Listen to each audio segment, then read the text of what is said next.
సంక్రాంతి పండుగ అనగానే అందరికి ముందుగాల యాదికొచ్చేది ముగ్గులేనోలా. పండుగన్ని రోజులు మహిళక్కలు మబ్బుల లేచి అందరికంటే మన ముగ్గే మంచిగుండాలని పోటీ పడి మరీ తీర్తిర్ల ముగ్గులేస్తుంటారు. రథం ముగ్గులు, హరిదాసుల బొమ్మలు, పతంగుల చిత్రాలేసి సంస్కృతి సాంప్రదాయాలను కళ్ళకు గట్టినట్టు చూపెడుతుంటారు. గట్లనే గీడ కొందరు మహిళక్కలు ముగ్గులైతే అధికార పచ్చ పొల్లు బగ్గుమంటున్నారు. మరెందుకు కావచ్చునో మీరే చూడుండ్రి. ఓష్ని వీళ్ళ ఇకుమతి సల్లగుండా వీళ్ళు ప్రతిపక్షపు రాజకీయ లీడర్లను మించిపోయిండ్రు కదా, అధికార పక్షాన్ని ఆడుకున్నట్ల ప్రతిపక్ష పొల్లను మించిపోయిర్రు పోండ్రి. తువ్వల మీద బండ్లకు అడ్డం తిరిగి అసెంబ్లీల ప్లకార్డులు చేతుల పట్టి నల్లంగీలతోటి చట్టసభల్లో ఎంట్రీ ఇచ్చి అధికార పక్షాన్ని ఆడుకున్న ప్రతిపక్షపు లీడర్లనే ఇప్పటిదాకా చూసినాం.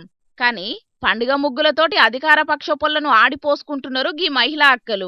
ఆదిలాబాద్ జిల్లా ఇచ్చోడ మండలం మూక్రాకే అనే ఊర్ల కాంగ్రెస్ పార్టీ ఇచ్చిన హామీలను అమలు చేస్తలేదని అక్కలు పండుగ ముగ్గులేసి గలమెత్తిండ్రు. రైతు భరోసా గోవిందా, మహిళలకు 2500 రూపాయలు గోవిందా, తులం బంగారం గోవిందా, 6 గ్యారంటీలు గోవిందా అనుకుంటా కుతిక కలిపిండ్రు. ఇంటి ముంగట ముగ్గులు దిద్ది సర్కార్ను నిలదీసిండ్రు.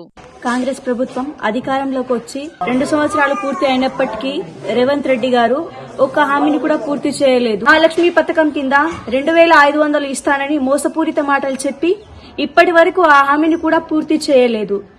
రైతు బంధు, రైతు భరోసా వేస్తానన్న ముఖ్యమంత్రి గారు ఇప్పటి వరకు ఆ హామీని కూడా నెరవేర్చలేదు.